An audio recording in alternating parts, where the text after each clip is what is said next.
اعوذ باللہ من الشیطان الرجیم، بسم اللہ الرحمن الرحیم۔ آپ میرا یوٹیوب چینل خواب اور تعبیر دیکھ رہے ہیں۔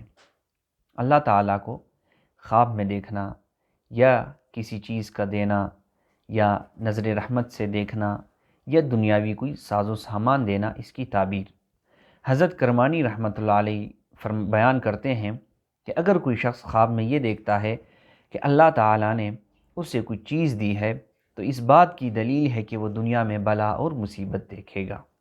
اور اگر کوئی شخص یہ خواب دیکھتا ہے کہ اللہ تعالیٰ اس کی طرف نگاہ رحمت کرتے ہیں، لطف سے دیکھتے ہیں، خوشی سے دیکھتے ہیں، تو اس بات کی دلیل ہے کہ اللہ تعالیٰ اسے بہشت میں لے جائیں گے اور اس کا اپنا دیدار کرائیں گے، اس کو اپنا دیدار کرائیں گے۔ اور اگر کوئی شخص خواب میں یہ دیکھتا ہے کہ اللہ تعالیٰ نے اسے دنیا کا کوئی سامان دیا ہے تو یہ سخت بیماری کی دلیل ہے، وہ بیمار ہوگا لیکن وہ اس بیماری کا اجر بھی پائے گا۔ اور بعض تعبیر کرنے والوں نے یہ بھی بیان فرمایا ہے کہ وہ اللہ کی طرف سے عذاب دیکھے گا۔